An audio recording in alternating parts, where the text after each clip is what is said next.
Story premise, preview. Michael, a quiet and disciplined security guard, is caught sleeping in the office by his arrogant and wealthy boss, Mr. Raymond Carter, CEO of a multi-million-dollar tech firm. Assumptions are made. Humiliations follow.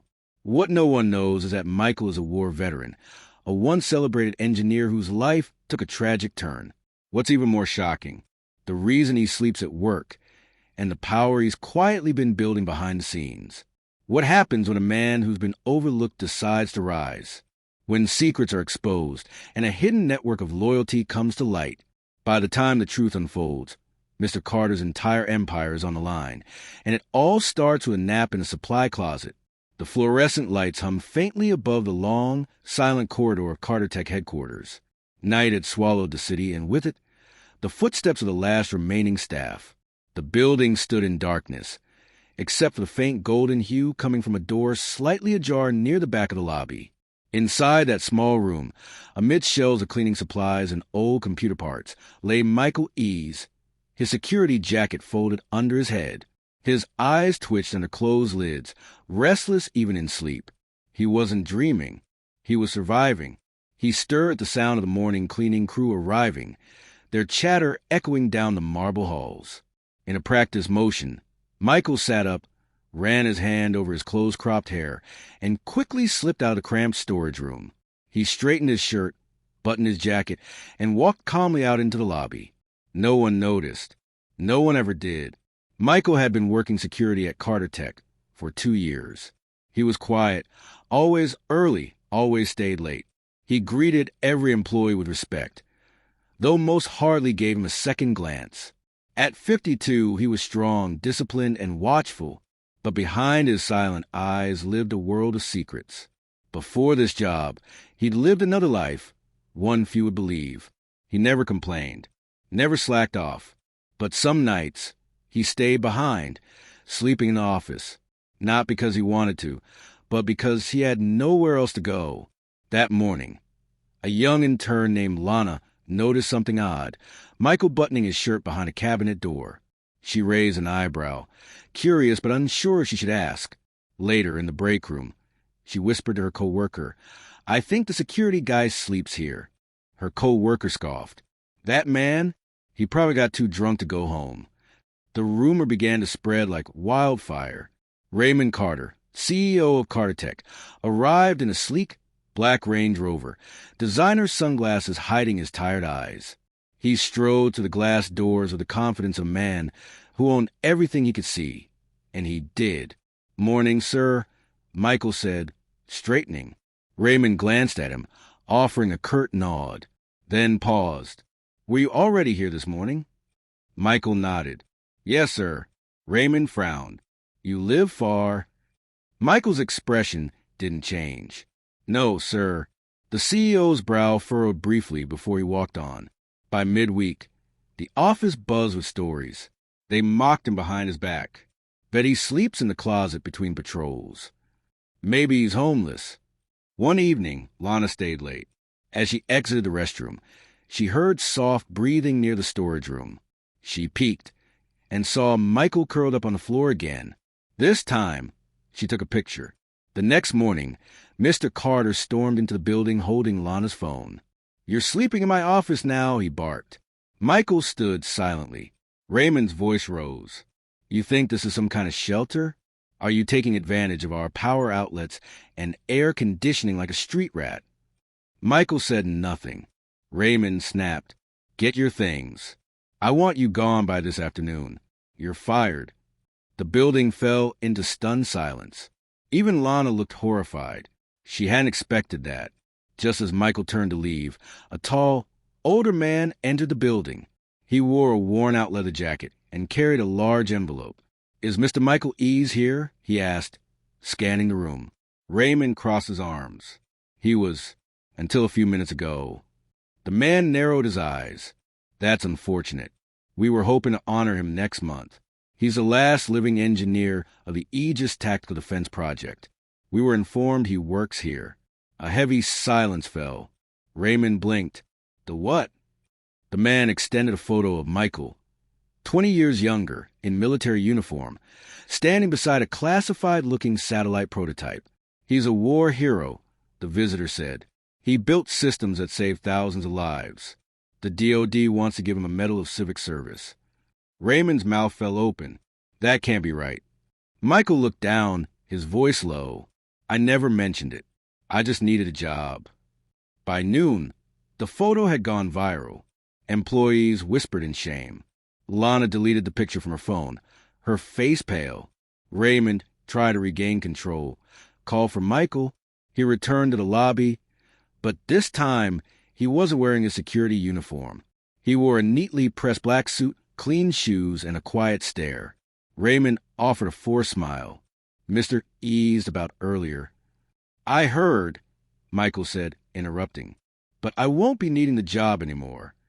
Raymond had a board meeting scheduled for that afternoon with potential investors from Dubai. But when the story of Michael's firing reached the news, the optics became a PR nightmare. The investors pulled out. The press circled. Raymond slammed the conference room door shut and shouted, Cancel the meeting! His assistant stammered. It's too late. They've already seen the news. That night, Michael walked past Carter Tech one last time. But he wasn't alone. Behind him walked a group of veterans, all of whom had once served with him. Some were in suits, others in startup T-shirts. One even worked at NASA. Michael had spent the last 2 years quietly networking, mentoring, and building. And in his hand, an envelope. It read, Proposal, Tech Vets Innovations Incorporated, a veteran-owned security and defense firm. The investors who pulled out from Carter Tech, they were now invested in him. By the next morning, the headline had hit every major tech outlet and social media platform. War hero fired for sleeping in office. CEO faces backlash. Photos of Michael in uniform were juxtaposed with grainy snapshots of him walking the halls of Carter Tech. Suddenly, the man nobody noticed became the center of national attention. Some praised him. Others wept for what he'd been through. But in every corner of the internet, Mr. Raymond Carter was painted as a villain, a corporate tyrant who humiliated a forgotten hero. Inside Carter Tech, morale plummeted as the boardroom seethed over the PR disaster. The janitorial staff quietly gathered in support of Michael. One of them, Gloria, revealed something to the HR director. That supply closet he slept in, he never used it unless he had no choice. He used to clean himself every morning, so no one would know. Another staffer added, I once saw him give his lunch to a courier outside, so the man looked like he hadn't eaten all day. The image of Michael was no longer just a war hero. It was of a selfless man, quietly keeping the building running while sleeping in its shadows. Emma, Raymond's executive assistant, had worked under him for 5 years. But after what happened with Michael and the fallout that followed, she began to reevaluate her loyalty. She found an old email from Michael dated over a year ago. Mr. Carter, I've reviewed the building security system and noticed a vulnerability on the 9th floor access panel. I can help patch it. Let me know if you'd like to review the specs I drafted. Raymond had never responded. Now, with media heat intensifying, Emma forwarded that email to journalists anonymously. By morning, another story broke. Dismissed war engineer warned CEO about company security flaws, was ignored. Michael stood at a graveyard later that week. He knelt by a small tombstone bearing the name David Ease, 1996 to 2017. His only son, killed in a robbery gone wrong after coming home from school. That night, Michael had sworn to do something with his life again, to be a shield for others. But he lost everything in the aftermath. His marriage, his home, his purpose. Carter Tech had been a quiet place to hide. Until now, Michael's new startup, Tech Vets Innovations, launched within days. The veteran engineers with him weren't just there for show. They were real, brilliant minds who had once built life-saving equipment during wartime. Now, they were developing a state-of-the-art security system designed to protect schools, hospitals, and shelters. Their mission? No other child should suffer what David did. Back at Carter Tech, stock prices began to dip. Investors grew cold. Employee resignations ticked up. But the real blow came when a cybersecurity breach. The very flaw Michael had warned about was exploited by hackers. Sensitive project data was leaked. Raymond stormed out of a press conference, face red, voice shaking. If he'd just told me properly. His own board members glared at him. One said coldly, he did. Raymond tried to save face by inviting Michael to return, even offering him a lead consultant role at double his old salary. The letter was delivered by courier. Michael didn't even open it. He dropped it in the trash. Lana, now publicly remorseful, tried to reach out too. She left a message on his LinkedIn. I'm so sorry. I never meant for it to go that far. You didn't deserve any of it. Michael didn't reply. A month later, Michael stood on stage at the Global Tech for Peace Conference. Dressed in black with a blue tie, he delivered a powerful presentation titled, Security Isn't About Surveillance. It's about sacrifice. He told his story, not of Carter Tech, but of his son, of sleeping in offices, of how people can fall through cracks even in billion-dollar buildings. The audience stood in ovation. Among them were investors, tech giants, politicians, and at the back of the room, Emma, holding back tears. Back at Carter Tech, lawsuits flooded in. One from a former employee injured due to poor security. One from a government partner withdrawing a $12 million deal after the data breach. With no choice left, the board voted to remove Raymond Carter as CEO. His fall was swift, brutal. Headlines read, From boardroom king to exiled CEO, Raymond Carter ousted after veteran scandal. One morning, a journalist asked Michael outside his new office, if you could say one thing to Mr. Carter right now, what would it be? Michael looked into the camera and said softly, never measure a man by where he sleeps. Measure him by why he hasn't stopped trying. The clip went viral. And so, a man once mistaken for a lazy security guard became the face of a movement, not just of veterans, but of forgotten people everywhere who are quietly extraordinary. Michael's speech at the Global Tech for Peace conference caught the attention of high-ranking government officials. Days later, he was invited to a roundtable discussion at the United Nations on veterans in civilian innovation. It was surreal. He sat among diplomats, scientists, and global innovators. But when it was his turn to speak, Michael remained humble. I'm not here because I'm special. I'm here because someone decided I wasn't. The room fell silent. Within months, TechVets Innovation secured 3 major contracts: a statewide school security initiative, a nonprofit hospital surveillance system in underserved communities, and an exclusive partnership with a government cybersecurity agency. Former Carter Tech engineers, some of whom had quietly admired Michael, resigned and joined TechVets. The startup went from 5 to 80 employees in less than 2 quarters, and every desk had a photo of a folded uniform above it, a quiet reminder of why they worked. Raymond Carter disappeared from public view. His face, once seen on business magazine covers, was now synonymous with corporate arrogance. He tried to pitch new startups, but no investor would touch him. His name was radioactive. He blamed everyone, his assistant, the intern, the media, but he never blamed himself. He never understood that it wasn't what he didn't know that ruined him. It was who he refused to see. One morning, Michael opened his inbox and found a long, heartfelt email from Lana. Dear Mr. Ease, I've learned a lot since the day I took that photo. I understand now that intention doesn't excuse impact. If you'd allow me, I'd like to intern at TechVets. Not for my resume, for my conscience. Michael sat with the email for a long while. Then he replied with one word. Come. One of Carter Tech's major investors, Fard Al-Masri, the Dubai billionaire whose meeting Raymond canceled the day of the firing, was watching TechVets closely. He had been at the back of the UN room when Michael spoke. He reached out privately. Mr. Ease, I have $50 million in liquid capital waiting to partner with the right kind of soul. Are you interested in scaling TechVets globally? Michael didn't blink. Yes, but on one condition. We open in cities where no one else goes. Michael returned to his late son's school, Hopefield Secondary, with a team of engineers and installed state-of-the-art surveillance and emergency systems at no cost. As he stood at the assembly to speak, a young boy asked, Why would you help us? You're famous now. Michael knelt beside him and replied, because if someone had helped me when I had nothing, maybe my son would still be alive. The crowd went silent, and then they applauded. That night, Michael couldn't sleep. He walked to the small shelf of his apartment where he kept an old photo, him and David fishing, both laughing. He whispered, "We're making it, son." But behind that strength was grief. Grief that didn't fade. It only reshaped. And that's what fueled him. Not vengeance, but purpose. Emma, Carter's former assistant, reached out. She had started a nonprofit to help laid-off tech workers find new homes in mission-driven startups. She asked if tech vets would mentor 10 of her candidates.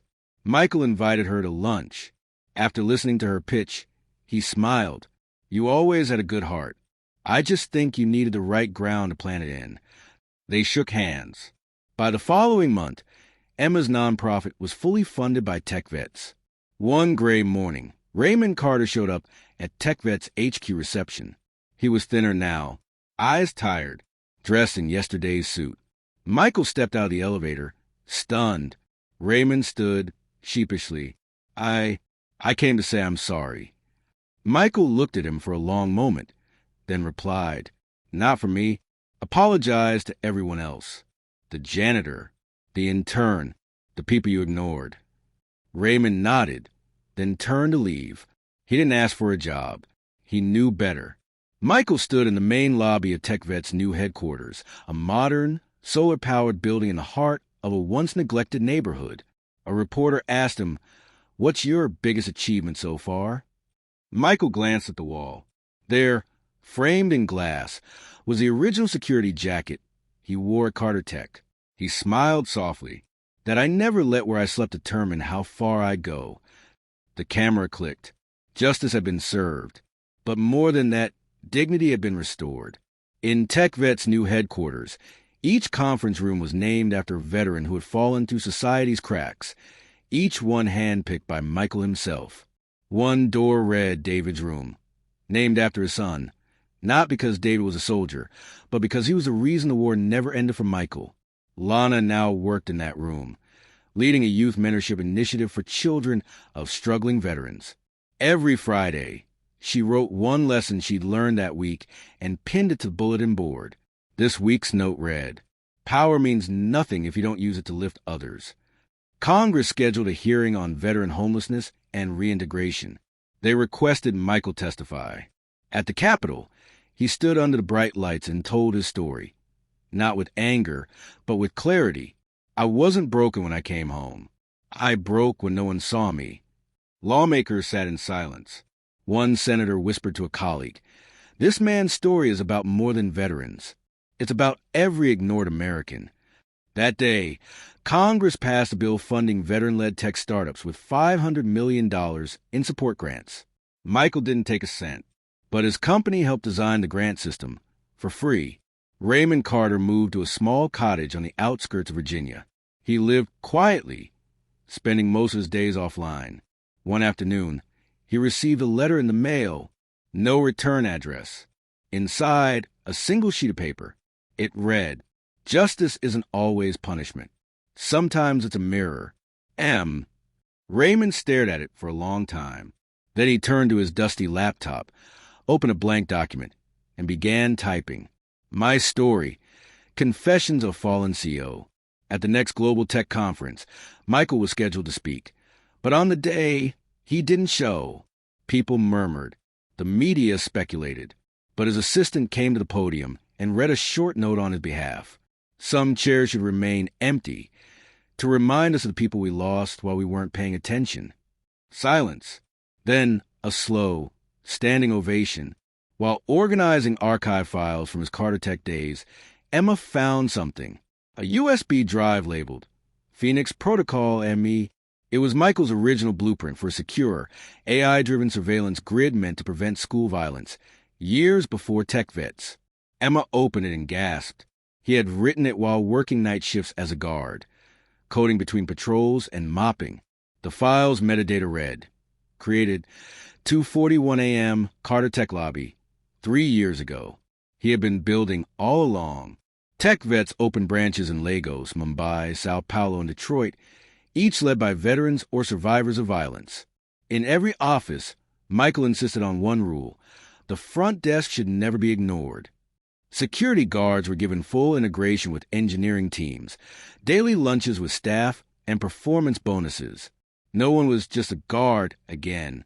One day, a 12-year-old boy waited outside Tech Vets with a folded paper in hand. Security let him in.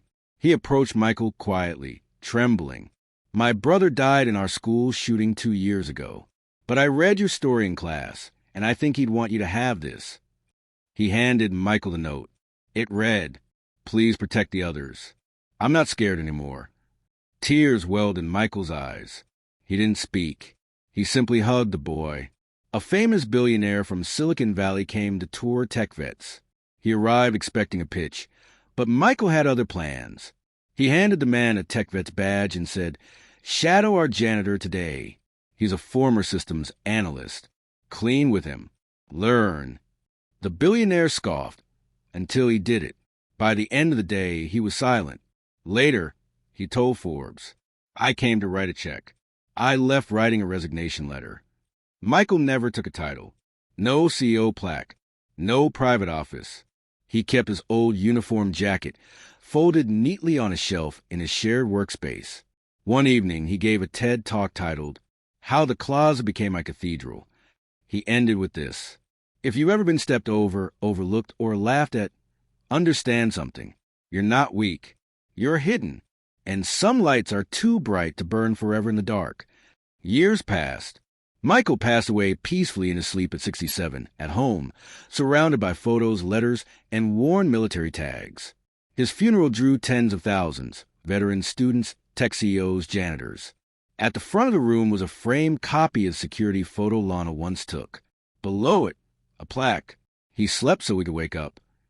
In memory of Michael E's 1973, 2040***. And just as his story had begun in silence, it ended the same way, with the quiet sound of a door being opened. It was a bright spring morning. Carter Tech, now under new leadership and a completely restructured mission, had just been renamed to E Systems, a symbolic gesture voted on unanimously by the board. But at TechVet's original headquarters, a smaller, more intimate event was about to take place. Lana, now Director of Youth Advocacy at TechVets, was leading a school tour for students from underserved communities. Among the kids was a boy who looked eerily like David, Michael's late son. Same curious eyes, same quiet stare. As the students filed into the main conference hall, one of them pointed to a chair at the head of the large oval table. It sat empty, surrounded by fresh white roses, a single security jacket draped over the back. "Whose seat is that?" a girl asked. Lana walked over and gently touched the jacket. That chair belonged to the man who built this company. He never sat at the head of the table, but everything on it exists because of him. The kids leaned in, listening closely. He once got fired for sleeping in an office. The boss thought he was lazy, but he was just tired. He was surviving. That moment ended a career and started a movement. One boy raised his hand. "Is he still alive?" Lana smiled gently. "No, sweetie, but his work is." She pointed to the touch-screen panels embedded in the table, where one phrase blinked beneath the TechVets logo: "People first. Always." Later that afternoon, a private reception was held in the exact Carter Tech boardroom where Michael had once been fired. The building was now a TechVet satellite center, and this meeting wasn't for investors or executives. It was for the overlooked, the janitor who found Michael's lunch notes in the break room and never said a word, the delivery man who remembered how Michael helped him fix his motorbike, the IT guy who had once offered him a blanket, and Lana, who took the photo that went viral and changed everything. They were all there. A slideshow played in the background. Clips of Michael giving speeches, photos of his early days in uniform, and one blurry shot of him sweeping the Carter Tech lobby floor at night. Then came the final slide. Meeting canceled. Legacy in session. The room fell into quiet applause. Not loud, just steady, reverent, as they exited. Each guest was handed a small card. On the front, Michael's smiling photo in his security uniform, and on the back, in gold letters, "You don't need a title to change the world, just a reason and the courage to keep showing up." Outside, the building's front plaque had been updated. It no longer read Carter Tech Headquarters. It now read, "The Michael E. Center for Human Dignity and Innovation, dedicated to quiet ones who never stop believing that kindness, sacrifice, and integrity are stronger than power." And somewhere in the heart of the city, a closet-sized room sat untouched. A broom leaned against the wall. A folded uniform lay on a shelf, and the light above flickered just once before going still. Final line, he slept where no one saw him. Now, the world will never forget where he stood.